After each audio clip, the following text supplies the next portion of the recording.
In this segment, we're going to discuss calculating ratios. There are two different ratios that are important in mortgages.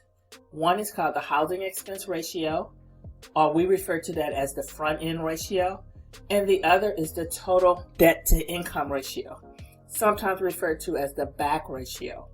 A borrower has to qualify for both ratios, the front and the back, in order to qualify for a mortgage. So I'm going to show you how to calculate the ratios. Let's start with the housing expense ratio, HER. The calculation is simply take the PITI, meaning the house note, and divide it by the gross monthly income and press equal. Let's practice.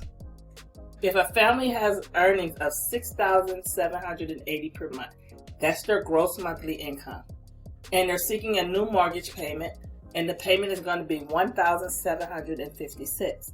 Let's calculate their front end ratio. Again, you simply take the PITI, which in this case is $1,756, and divide it by their income. And you'll see here, once we do that, their front end ratio in this particular situation would be 26% front end ratio. Now, to calculate their back end ratio, they call that the total obligation ratio.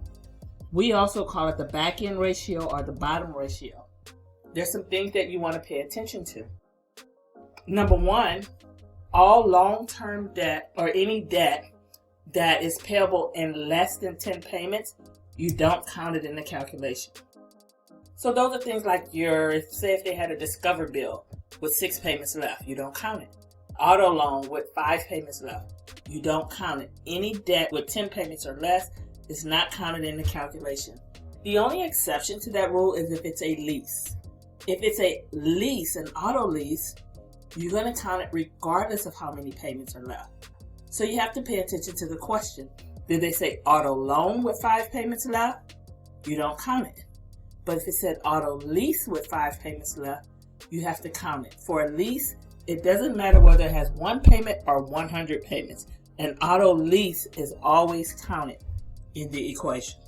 Also, legal obligations such as child support and alimony, if the borrower has to pay these, those are also always included in the calculations. But you're only going to choose that would show up on a borrower's credit report, not ballet lessons or the light bill. You're only going to count items that will actually show up on the borrower's credit report when you're calculating their back-end ratio. The formula for calculating the back-end ratio is simply to take all their monthly debt, meaning their house note plus all their monthly debt, and divide it by the gross monthly income. Let's practice. Let's say a family earns $6,780 a month. Their mortgage payment or their PITI is $1,756. They have a car note with $358. They also have credit card debt of $175. How would you calculate their back-end ratio?